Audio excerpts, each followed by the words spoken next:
Tonight, we follow the story of Maya, a young woman who gave her life to faith, only to discover that not everything calling itself the light is what it appears to be.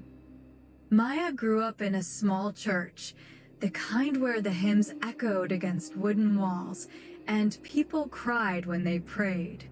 She believed fully, not halfway, not sometimes. Her entire soul was placed in the hands of what she was thought was God. She prayed when she was happy. She prayed when she was broken. She prayed when life became a storm she could not escape. Yet the storm never passed. Sickness, loss, abandonment, loneliness. Her faith stayed, but her peace did not. And still, she prayed. Until her body weakened, until her heart sank under a weight she could no longer deny. Doctors couldn't explain her exhaustion. Pastors told her to have stronger faith. Friends said God is testing you. But Maya didn't feel tested. She felt drained, like something was feeding on her hope. One night, her suffering became too heavy to hide. She sat on her bedroom floor, hands trembling, tears running down her face, the kind of tears that come from a soul that has been strong for too long. A close friend, someone who had watched her break in silence day after day, finally spoke to her. Maya, I don't think what you're fighting is physical. There's something deeper, something spiritual. I know someone who does esoteric regression sessions. She is an hypnotist. Maybe you should go see her. Maybe, just maybe, this could help you.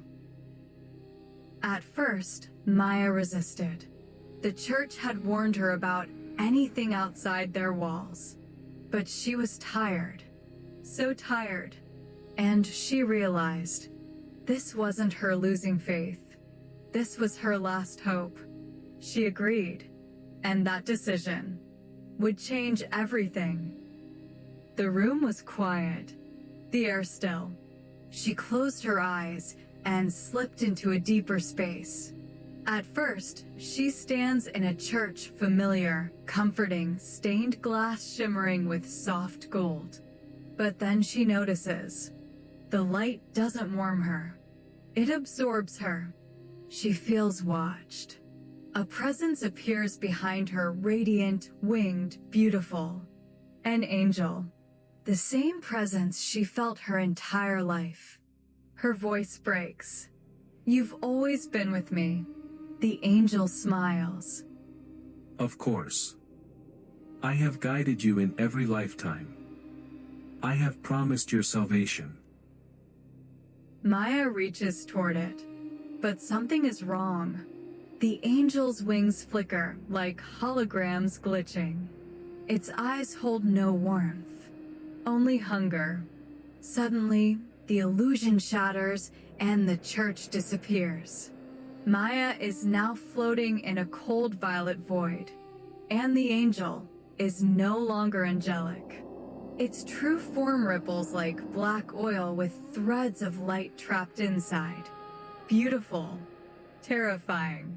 Ancient, not a guardian, a collector. Around her, other beings appear tall, pale, with metallic eyes. They watch, silent, calculating. Scenes flash around her past lives. A lifetime in which she died praying. Another where she cried for salvation. Another where she begged to be taken to heaven. Each time, the same angel came.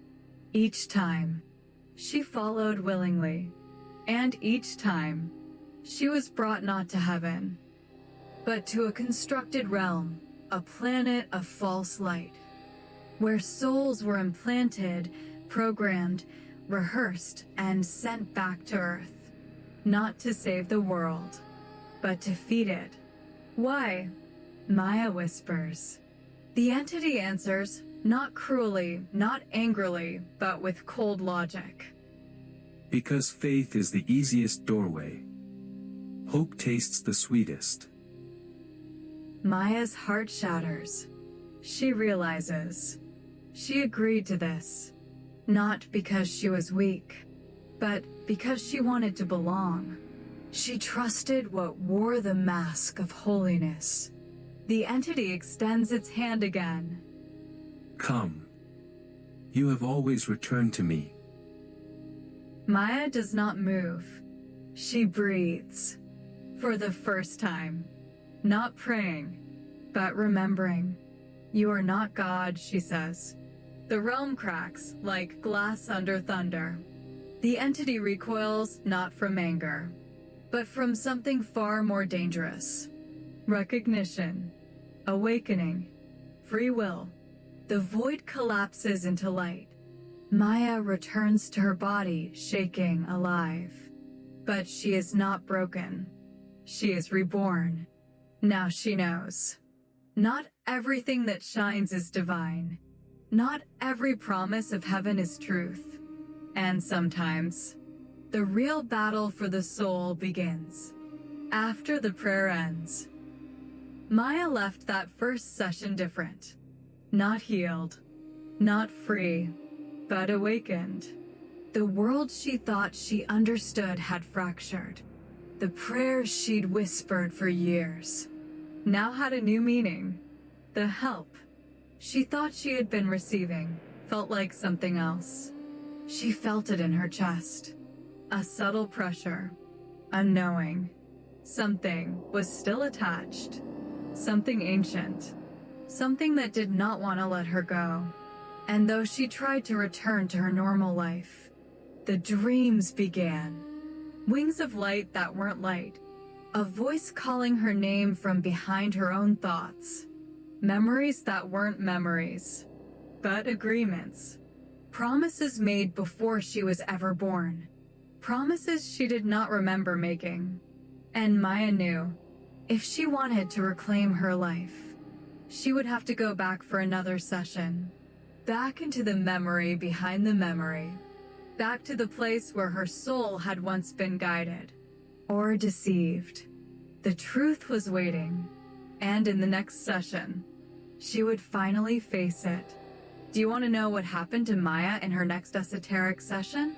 Stay tuned for the next episode. A secret contract made before birth.